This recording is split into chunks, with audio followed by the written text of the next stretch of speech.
요한계시록 성경 강해 37번째 시간입니다. 계시록 19장 4절부터 13절까지입니다. 그때 24 장로와 네 짐승이 엎드려 보좌에 앉으신 하나님께 경배드리며 말하기를 아멘 할렐루야라고 하니 그 보좌에서 음성이 나서 말하기를 너희 모든 그분의 종과 작은 자나 큰 자나 그분을 두려워하는 너희는 우리 하나님을 찬양하라고 하더라. 또 내가 들으니 큰 무리의 음성 같고 많은 물소리 같으며 굉장한 천둥소리 같은데 말하기를 할렐루야 전능하신 주 하나님께서 통치하시도다. 계시록 19장 4절로 6절. 할렐루야가 유대인들의 찬양이고 왜 하늘에서 히브리어가 발설되는지에 대해서 지난 시간에 설명을 했습니다. 5절의 보좌에서 나는 음성은 하나님의 음성이며 그래서 그 음성이 우리 하나님을 찬양하라고 하는 것은 삼위일체의 진리를 우리에게 생각하게 만듭니다. 이는 우리에게 한 아이가 태어났고 우리에게 한 아들이 주어졌음이니 정부가 그의 어깨 위에 있을 것이요 그의 이름은 경이로운 분이라 상담자라 능하신 하나님이라 영원하신 아버지라 화평의 통치자라 불리리라. 이사야서 9장 6절. 예수 그리스도가 하나님이 아니라 피조된 신이라고 주장하는 이단들이 있습니다. 그 자들의 주장과 상관없이 이사야는 예수님께 하나님이라는 호칭을 부여하고 있는 것입니다. 그래서 예수님께서는 능하신 하나님이실 뿐 아니라 영원하신 아버지라고도 불리시는 것입니다. 그래서 우리가 성부, 성자, 성령으로 흔히 삼위일체를 이야기하지만 우리가 알지 못하고 이해하지 못하는 더 깊은 삼위일체의 신비가 있는 것입니다. 그래서 예수님께서도 자신을 영원하신 아버지라는 호칭을 받으시는 것입니다. 그래서 권위에 있어서는 세 위격이 상하, 부복 관계가 성립되기도 하고 또 동일하기도 한 것입니다. 계시록 본문에서 보좌에서 나는 음성은 성부, 성자 중에서 성부의 음성일 수가 있겠죠. 그렇다면 5절에서 우리 하나님을 찬양하라는 그 말씀은 예수 그리스도를 찬양하라라는 것이 될 것입니다. 그리고 6절에서 전능하신 주 하나님이라고 일컫는 존재 역시도 주 예수 그리스도라는 생각을 할 수 있겠습니다. 물론 삼위일체는 창세기 1장에서 세상을 창조하셨을 때부터 삼위의 위격으로서 통치하고 계신데 6절이 그 부분을 강조하는 것도 있지만은 또 마귀에게 막혀져 있고 자신의 사람들을 쓰고 있는 그러한 세상을 주님께서 되찾아오셔서 앞으로 통치하실 것이다 라는 그 재림 그리고 천년왕국을 말씀하는 부분이라고 생각이 됩니다. 기뻐하고 즐거워하며 그분께 존귀를 돌리세 이는 어린 양의 혼인식이 다가왔고 그의 아내도 자신을 예비하였음이라. 계시록 19장 7절. 어린 양의 혼인식은 아주 성경에서 중요한 교리입니다. 우리는 예수 그리스도가 어린 양이라고 불리는 이유를 알고 있습니다. 그것을 설명할 필요는 없겠지만 어린 양의 아내가 누구인가? 이것이 또 중요한 점입니다. 어린 양의 아내는 이스라엘인가 교회인가 아니면 둘 다 일컫는 것인가 이 부분에서 교리가 달라집니다. 성경 역사에서 가장 핵심이고 클라이맥스 중에 하나라고 할 수 있는 이 혼인식이 언제 거행이 될 것인가 그 점에서 우리가 이 신부의 존재를 밝힐 수가 있는 것입니다. 본문 19장에서 계시록이 말씀하는 대목은 재림의 문맥입니다. 이 19장은 재림이 일어나는 문맥입니다. 그래서 이 19장에서 혼인식이 비로소 언급이 되고 있다. 대환란의 종점부에 거의 이르러서야 어린 양의 혼인식이 언급되고 있다 하는 것은 7년 환란의 끝 무렵에 혼인식이 있을 것이라는 바로 그 직접적인 말씀입니다. 그리고 혼인식이 있은 다음엔 무엇이 있는가? 예수님께서 흰 말 타고 곧바로 재림하시는 것입니다.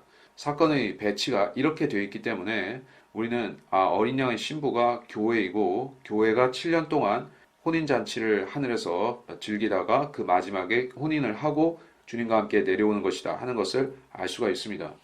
자, 사건의 배열 순서가 이렇게 된 것을 알면서 우리는 어린 양의 혼인식에 신랑과 신부뿐만 아니라 신랑 측 친구, 신부 측 친구, 또 일반 하객들 이러한 존재들이 또한 있어야 되는 것을 알 수 있습니다.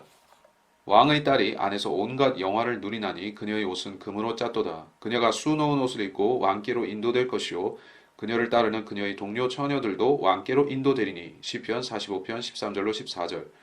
나의 비둘기 나의 더럽혀지지 않은 자는 오직 하나요 그녀는 그 어머니의 외동딸이며 그녀를 낳은 어머니의 귀한 사람이라.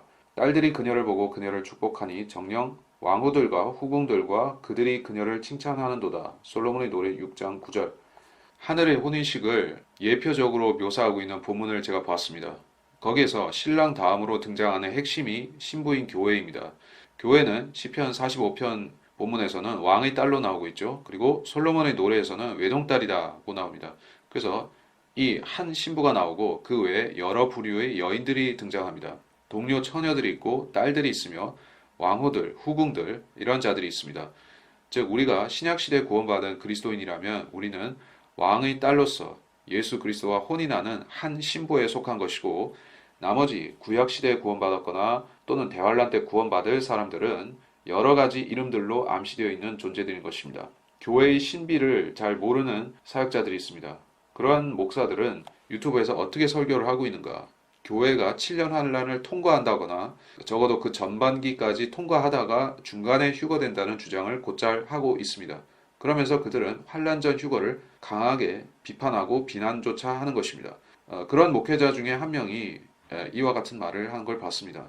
메시아닉 주들은 구원받은 사람들인데 어떻게 그들을 제쳐놓고 이방인 교회만 환란 전에 올라갈 수 있는가라고 그들은 주장합니다. 이거는 상당히 무지한 얘기가 되는데 교회는 이방인과 유대인을 가리지 않습니다.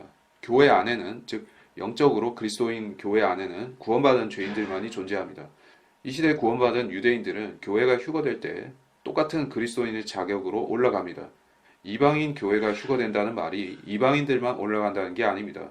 이걸 모르게 되면 유대인들은 남고 이방인들만 올라가고 이러한 구도를 생각할 수가 있는데 이걸 심지어 이제 상당히 이름이 있는 엔드타임 사역을 한다는 미국의 한인 목사 그런 얘기를 하는 걸 제가 들었습니다. 완전히 틀린 얘기죠.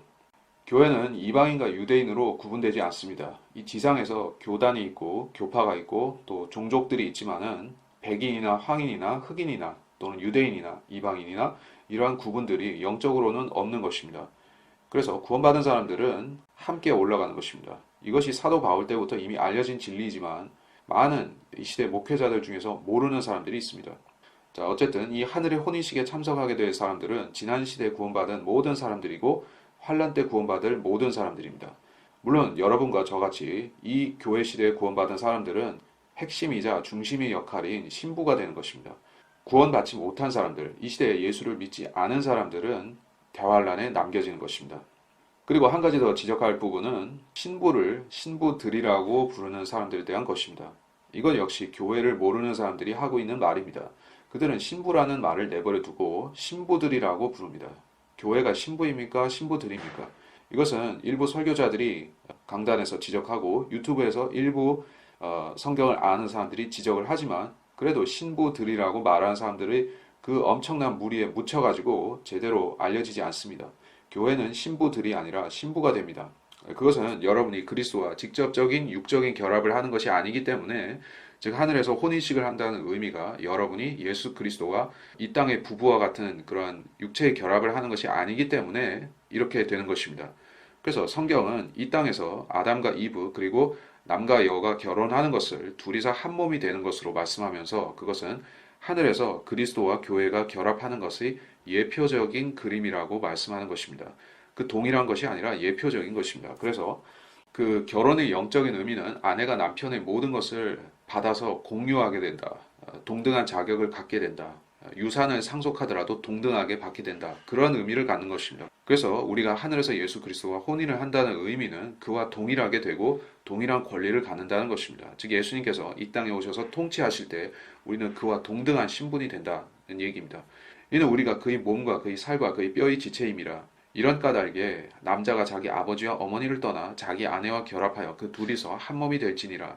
이것은 위대한 신비라. 그러나 나는 그리스도와 그 교회에 관하여 말하노라. 에베소서 5장 30절로 32절. 이것은 위대한 신비라고 바울이 그리스도와 교회의 혼인에 대해서 그리고 이 땅에서 그 예표가 되는 혼인식에 대해서 혼인들에 대해서 말하고 있습니다. 인간 세상에서 혼인이 가지는 위치는 가장 신성하고 고귀하고 중요한 의식이다라고 되어 있습니다. 왜 그렇게 되는 것인가? 성경에서 그리스도와 교회가 혼인하는 것이 바로 아담과 이브를 예표를 하기 때문에 그렇습니다. 교회가 천년 통치 기간에 가장 주도적이고 핵심적인 위치와 반열에 올라가는 것을 알 수 있는 것이 바로 그리스도와 우리의 혼인식이 바로 이 환란 끝에 거행되고 곧바로 우리는 내려오기 때문에 그 의미는 즉 7년 환란에서 가장 중요한 역사적인 사건은 그리스도와 신부의 혼인식이라는 것입니다. 제가 앞서 문제 제기한 것은 신부가 하나인가 여럿인가 하는 점이었습니다. 인간 세상에서의 결혼이라면은 어린 양의 혼인식이 일부 다처제의 결혼식이 되어야 할 것입니다. 그것은 완전히 농담이 되는데 즉 신랑은 그리스도라는 한 명이고 신부는 수억 명, 수십억 명이 될 수 있는 그러한 그리스도인이라고 하면 이 신부의 정체성이 완전히 망가지는 것입니다. 예. 거기에 더 나아가서 구약과 신약까지 합쳐버리면 어떻게 되겠습니까? 많은 목회자들이 구약 성도들이 하늘에서 그리스도와 혼인하는 줄로 압니다. 그런 일은 없습니다. 신약 교회만이 그리스도와 혼인하고 우리가 그리스도의 한 신부로서 주님이 재림하실 때 이 땅에 왕들과 제사장들로서 내려와 통치하게 되는 것입니다. 그래서 신부들이라는 말은 성경에 쓰지 않았습니다. 신부는 하나이고 마태복음 24장에서 처녀들이 등장하는데 그 처녀들은 혼인식에 들어가서 우리 그리스도인의 혼인을 축하해주는 유대인들인 것입니다. 즉 환란 성도의 부류에 속한다고 봐야겠죠. 환란 전 휴거를 그래서 무엇이 뒷받침하는 것인가? 바로 제가 말씀드린 이런 대목들에서 우리는 환란 전 휴거일 수밖에 없다. 그것이 아니면은 이러한 그 그리스도의 혼인식을 제대로 설명할 수가 없다 하는 것을 알 수 있는 것입니다. 첫째로 교회는 유기체이기 때문에 임의로 나눌 수 없습니다. 부분 휴거설은 이것은 틀린 것입니다. 부분 휴거라는 것은 휴거를 알고 있는 자들만이 하늘로 올라가고 대부분의 나태한 크리스찬들은 대환란에 떨어진다는 얘기입니다. 둘째로 교회는 한 신부이고 신부들이 아닙니다. 열 처녀들을 교회의 휴거에 붙이려고 하는 율법주의자들은 틀린 시도를 한 것입니다. 열 처녀들은 부분 휴거의 사례에 속하고 환란 때 있을 휴거를 말합니다. 셋째로 교회는 이방인 교회가 아닙니다. 이방 교회 시대라는 말을 편의상 쓸 수는 있지만 사도 바울은 개개인의 성도의 구원에 관해서 유대인과 이방인을 나누지 않았습니다. 이 시대에 유대인이나 이방인이나 똑같은 방식으로 구원을 받고 똑같이 그리스도의 몸 안에 속하게 되는 것입니다. 그리고 로마서 11장에 보게 되면 이방인이라는 돌 올리브 나무 가지가 꺾여지는데 그것은 유대인이라는 가지가 이 시대에 떨어져 있다가 이 마지막 때가 되면 그들이 다시 그리스도께 접붙여진다는 그러한 집단적인 부분을 말하는 것입니다. 민족적이고 집단적인 그런 개념에서 말하는 것이지 개개인의 구원이 달라진다는 얘기가 아닙니다. 이 시대에 주님이 공중에 나타나시면 메시아닉 주건 한국인 크리스찬이건 중국인이건 다른 나라 크리스찬들이건 모두 다 거듭난 사람은 올라가는 것입니다. 이제 그녀에게 허락하사 정결하고 흰 세마포를 입게 하셨으니 세마포는 성도들이 의라고 하더라. 계시록 15장 8절. 신부가 입는 세마포에 행위 요소가 들어갑니다. 이 본문 자체에서 성도들의 의가 이 옷이라고 말하고 있습니다. 그래서 신부의 자격으로 들어가는 자들은 반드시 행위가 있어야 된다는 결론에 이르게 되는 것입니다. 그런 추리를 하다 보면 새 예루살렘에 들어가지 못하는 성도들이 있는 것이 아닌가, 그리스도인들 중에서 성 바깥에 있는 자들이 있지 않은가 하는 추측까지도 나오게 되는 것입니다. 그 추론의 배경이 되는 본문이 계시록 22장 15절입니다. 거기에 바깥에 있으리라는 것이 새 예루살렘 바깥에 있다는 뜻이고 그래서 그리스도인들 중에서 행위가 잘못된 사람들은 심지어 새 예루살렘에도 못 들어간다는 주장이 있습니다. 근데 그것은 상당히 엉터리 추측인데 바깥에 있을 것이라고 언급된 나머지 자들을 보게 되면 그들은 개들과 마술사들과 음행자들과 살인자들과 우상숭배자들과 거짓말쟁이들입니다. 그리스도인들이 이렇게 불릴 수는 없다는 얘기죠. 왜냐하면 그리스도인들은 예수님의 피로 거듭나고 죄를 용서받은 이상에는 용서받은 죄인이지 더 이상 이러한 자들 자체가 될 수 없는 것입니다. 그래서 과거에 그런 일들을 했다 할지라도 용서받았으면 그 뒤에는 용서받은 죄인인 것입니다. 물론 그 행위가 그 이후에도 잘못된 행위가 나왔을 수 있지만 그것은 용서받은 범주 안에서 취급되는 것이지 전혀 용서와 상관이 없이 이런 자들로서 불릴 수는 없습니다. 그래서 육신적으로 지상생애를 살아가는 그리스도인들이 많이 있지만 이 시대에도 있고 과거에도 있었으며 지금은 더더욱이 라오디케아 시대로서 부패한 크리스찬들이 늘어나고 있지만 그런 사람들의 중심에 그리스도가 계신다면 그리고 그들이 정말 성령을 받은 그리스도인이 맞다면 그들은 그 인생의 끝에 가서 하나님께서 회개하도록 만드실 것이고 또 그들이 상을 잃어버리다 할지라도 하늘에서 다른 성도들과 함께 거할 수 있을 것입니다. 이 계시록 22장 15절 같은 것을 가지고 성도가 구원을 잃어버리진 않지만 새 예루살렘에도 못 들어간다는 주장은 엉터리입니다. 더더군다나 어린 양의 혼인식에 이 행위가 언급되는데 이게 없는 자들은 뭐 혼인식에도 못 들어간다는 주장을 해야 되겠습니까? 아닌 것이죠. 그래서 신부가 입는 이 세마포라는 것은 성도들의 의라고 불리고 있으며 그것은 집합적이고 집단적이며 전체적인 교회를 말하는 것입니다. 그래서 여러분 개개인의 행위가 잘 되었다, 부실하다 그런 부분을 말하는 것이 아니라 하나님께서는 또 예수님께서는 2000년 동안의 교회 역사를 보시면서 이 교회라는 대상을 보고 계신 것입니다. 그래서 암흑시대의 성도들, 로마 박해시대의 성도들, 종교개혁시대의 성도들, 그리고 이 시대의 성도들 그들 전체를 보시면서 이 세마포라는 의를 보고 계신 것입니다. 그래서 개인적인 의에 적용한다면 불합격자가 속출할 수 있고 벌거벗어야 되는 자가 속출할 수 있지만은 그런 뜻이 아니라 예수님께서는 한 신부인 교회를 보시면서 만족해하고 계시는 것이다 라는 것을 이해하시면 될 것입니다. 그때 그가 내게 말하기를 어린 양의 혼인잔치에 초대된 그들은 복이 있다고 기록하라 하고 또 내게 말하기를 이것들은 참된 하나님의 말씀들이라고 하더라. 계시록 19장 9절. 어린 양의 혼인식, Marriage of the Lamb, 또 어린 양의 혼인잔치, Marriage Supper of the Lamb, 이것을 구분해야 됩니다. 혼인식이 다가왔다고 7절에 말했는데 8절에서는 신부가 예비되고 있고 9절에서는 손님들을 말합니다. 신부가 아니라 손님들이 등장한다는 것을 여러분이 인지하시기 바랍니다. 그래서 인류 역사상 또 하나님의 관점에서도 최대의 경사라고 할 수 있는 어린 양의 혼인식을 축하하기 위해서 하늘에 수많은 성도들이 모일 것입니다. 셋째 날에 갈릴리 카나에서 혼인식이 있었는데 예수의 모친도 거기에 있더라. 요한복음 2장 1절. 셋째 날이라고 했을 때 이것은 천년왕국을 가리키고 또는 예수 그리스도의 재림을 직접적으로 말하는 용어입니다. 예수께서 공생애 중에 최초로 기적을 행하셨던 것이 바로 카나 혼인잔치에서 물을 포도주로 바꾸셨던 일입니다. 그 기적을 행하셨은 자리가 셋째 날이라는 것이 여기에 언급되고 있고 또 이 자리에서 행하신 기적 또한 예수님의 그 어린 양의 혼인잔치와 관련되는 것입니다. 그리고 주님은 최후의 만찬 자리에서 뭐라고 하셨습니까? 혼인잔치에서 포도로 만든 것을 맛보시기 전까지는 다시 이 새 포도주를 드시지 않겠다는 약속을 해 놓으셨던 것입니다. 내가 너희에게 말하노니 이제부터 내가 너희와 함께 나의 아버지의 왕국에서 새 것으로 마시는 그날까지 이 포도 열매에서 난 것을 마시지 아니하리라고 하시더라. 마태복음 26장 29절. 새 포도주라는 것은 성경에서 예수 그리스도의 순수한 보혈이나 혹은 그 하늘에서 마시는 순수한 기쁨의 포도주를 말합니다. 그래서 성경에서 포도주라는 것 자체가 축제나 잔치를 말하는 것이고 아주 큰 기쁨의 장소나 그런 자리를 말하는 것입니다. 그래서 주님께서 교회 시대 동안에 하늘에서는 뭘 하고 계시는가? 주님께서는 잔치를 벌이고 계신 게 아니죠. 지금은 주님 자신도 재림을 기다리시고 또 어린 양의 혼인식을 고대하며 기다리고 계신 것입니다. 여러분이 그렇듯이 예수님께서도 여러분을 보고자 기다리고 계신 것입니다. 그래서 어린 양의 혼인식은 그 기나긴 2000년이 넘는 기다림이 끝나는 시점에 열려지는 것입니다. 그리스도와 모든 성도들은 그 자리에서 그야말로 누적된 기쁨을 표하는 것입니다. 혼인식에 참석하게 될 성도들은 세 부류라고 볼 수 있습니다. 구약 성도, 환란 성도, 그리고 교회입니다. 그 참석하는 성도들은 그리스도인들과 마찬가지로 몸이 부활한 채로 그 자리에 있을 것입니다. 그들이 단지 영으로 들어가는 것이 아니라 거기서 몸이 부활해서 있을 것입니다. 구약 성도들 중에 일부가 이미 몸이 부활했다는 것은 마태복음 27장 52절로 53절에 잘 알려져 있죠. 근데 이제는 나머지 구약 성도들이 언제 부활하고 언제 혼인식을 위해 준비될 것인가, 이것이 또한 중요한 것입니다. 신학자들은 에스겔 37장에서 마른 뼈들이 부활하는 그 장면, 뼈들이 골짜기에서 부활하는 장면, 이것이 구약 성도들이 전체적인 부활 장면이 아닌가라고 추측도 합니다. 그게 맞을 수 있고, 하지만 그 사건이 언제 정확히 일어나는지는 여러분도 저도 알 수 없습니다. 그래서 또 어떤 신학자들은 구약 성도들이 크리스찬들의 환란절 휴거 때 같이 부활하고 올라가는 것이 아니냐라는 추측도 합니다. 그것 역시 우리가 확신히 알 수 없습니다.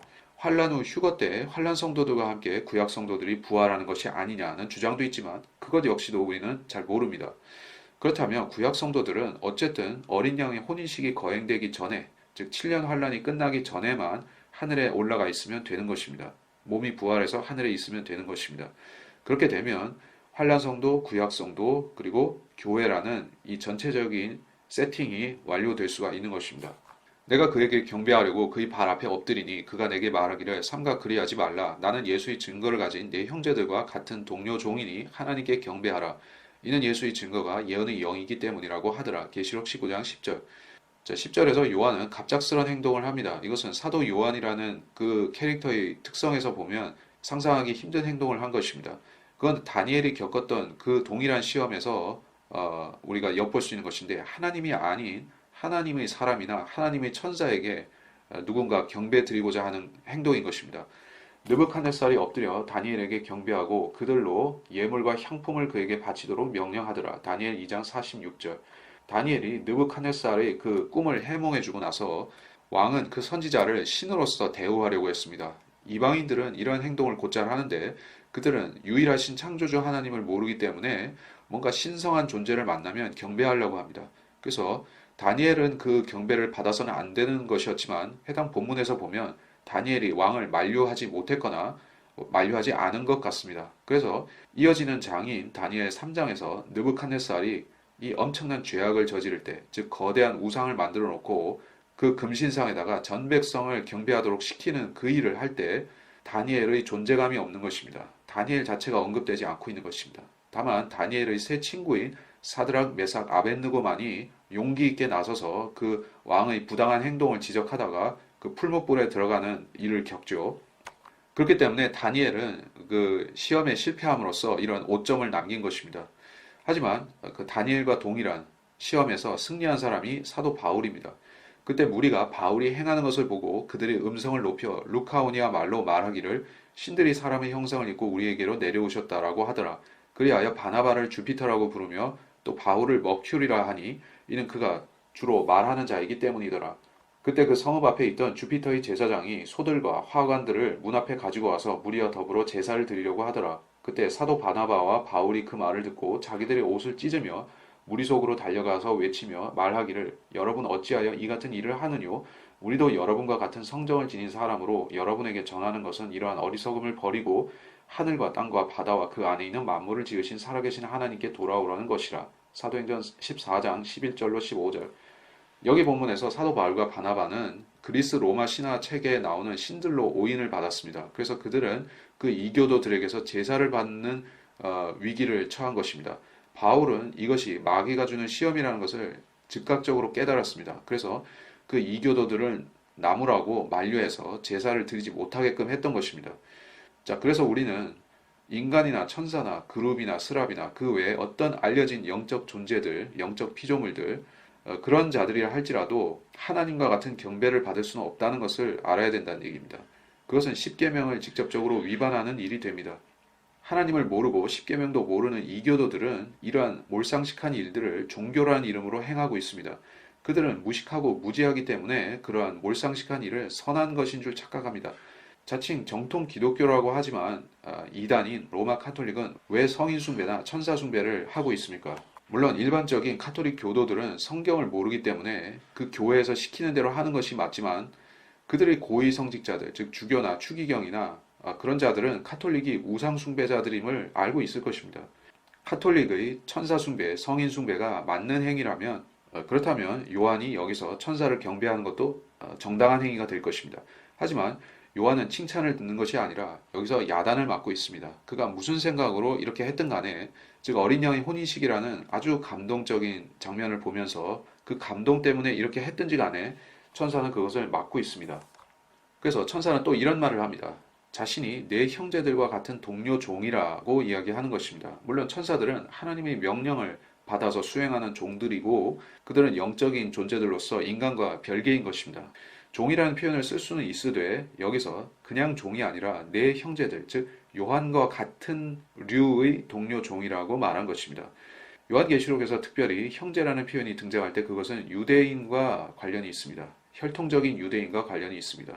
그러자 그들 각자에게 긴 흰 옷을 주시면서 그들의 동료 종과 형제도 그들처럼 죽임을 당하여 그 수가 가득 채워질 때까지 잠시만 더 쉬라고 말씀하시더라. 계시록 6장 11절. 그래서 계시록에 나오는 이 형제라는 말은 환난 성도를 직접적으로 가리키고 또한 유대인을 가리키는 것입니다.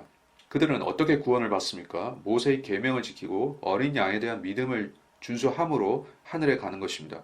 그래서 그들의 배경은 유대적인 백그라운드가 있는 것입니다. 19장의 본문에서 내 형제들과 같은 동료 종이라는 표현은 이 천사가 유대인의 피를 받은 그러한 혈통을 가진 자라는 느낌을 주는 것입니다. 그렇다면 이 천사라고 일컫는 존재가 사실은 어떤 천사 같은 성도가 아니냐라는 생각을 할 수 있는 것입니다. 그래서 그 신원을 우리가 누구라고 특정할 근거까지는 없지만 많은 주석가들은 다니엘서와 요한계시록의 연관성을 들어서 이 천사가 혹시 천사처럼 변모된 다니엘이 아니냐라는 얘기를 합니다.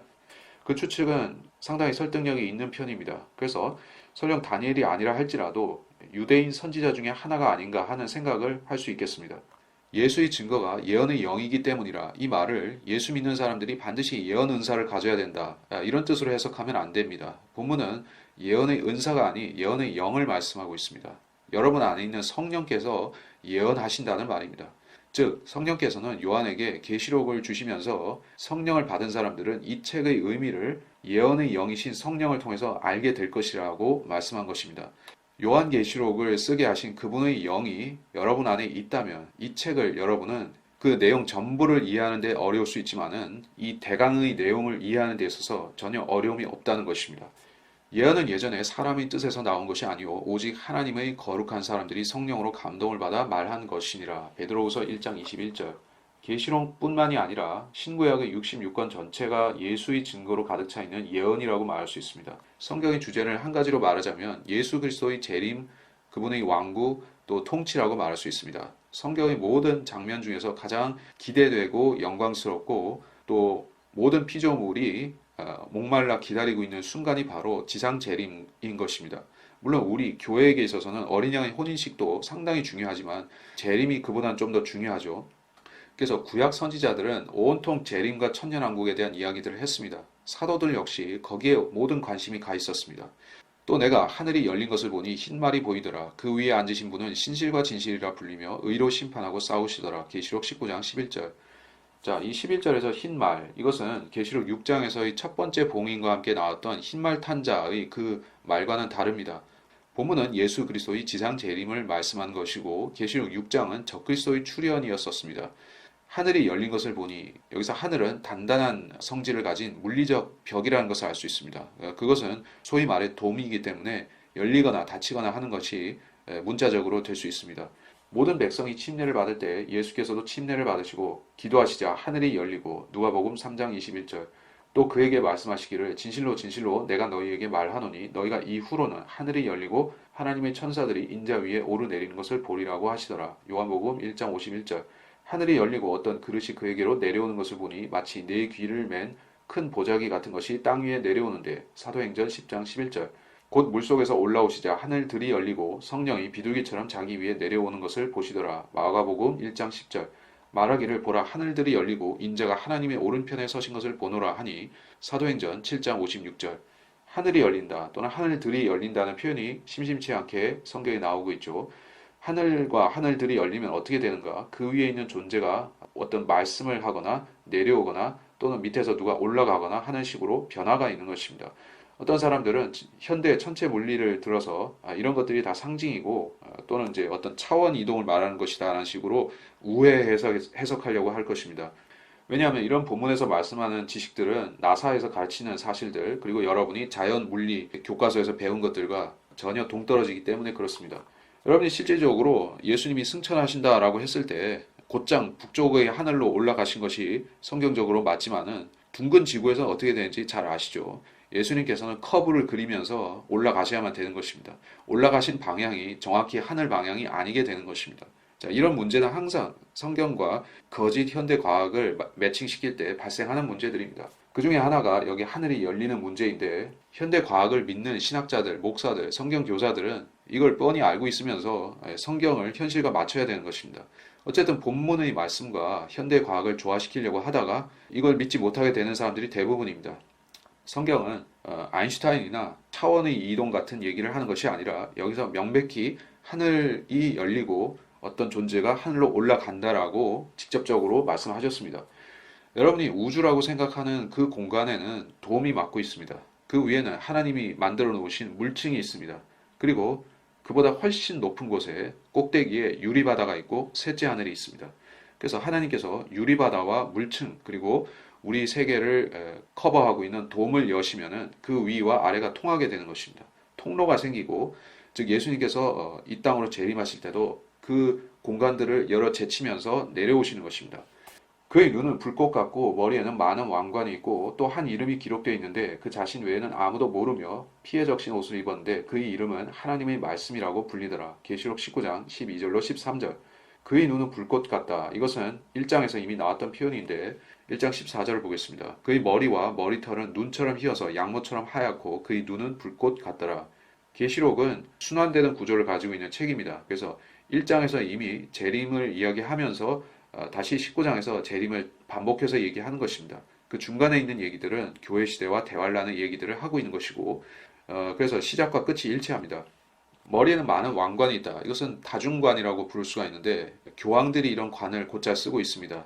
이런 면류관을 쓰는 자들은 예수님의 권위를 자기 것으로 취하려고 하는 자들입니다. 즉 참칭하는 자들이죠.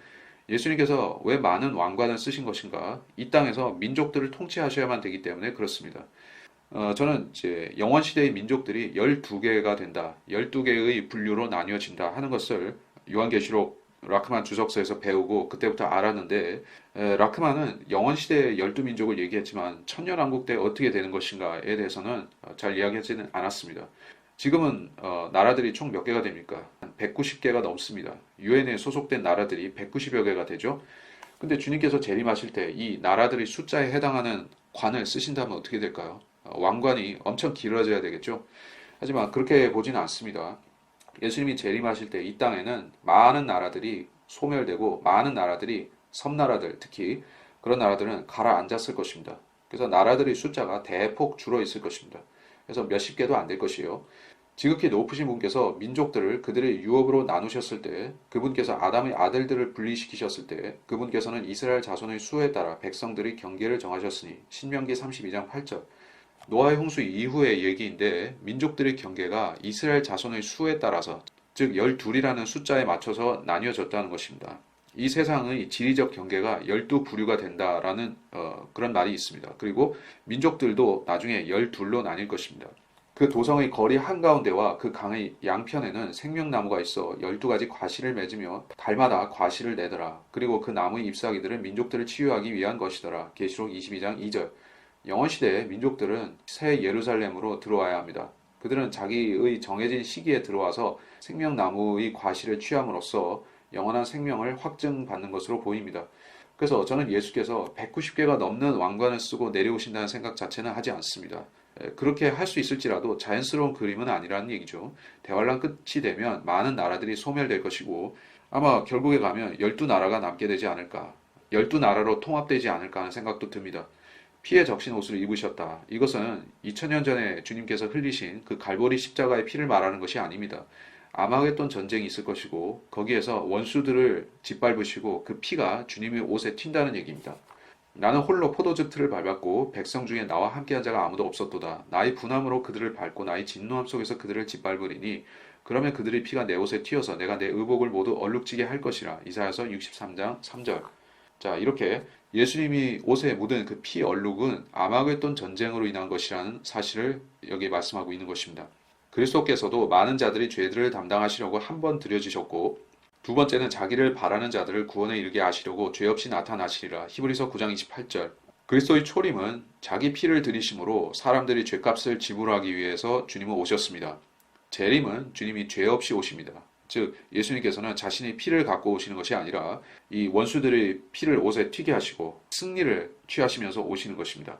그래서 죄인들이 구원을 받기 위해서 재림을 쳐다본다 해도 거기에 구원은 없습니다. 물론 육체적으로 이 땅에서 남아있던 유대인들이 구원을 받기는 합니다만 예수님의 재림은 그 자체는 이 땅에 거하는 무수한 민족들과 죄인들에 있어서 재앙입니다.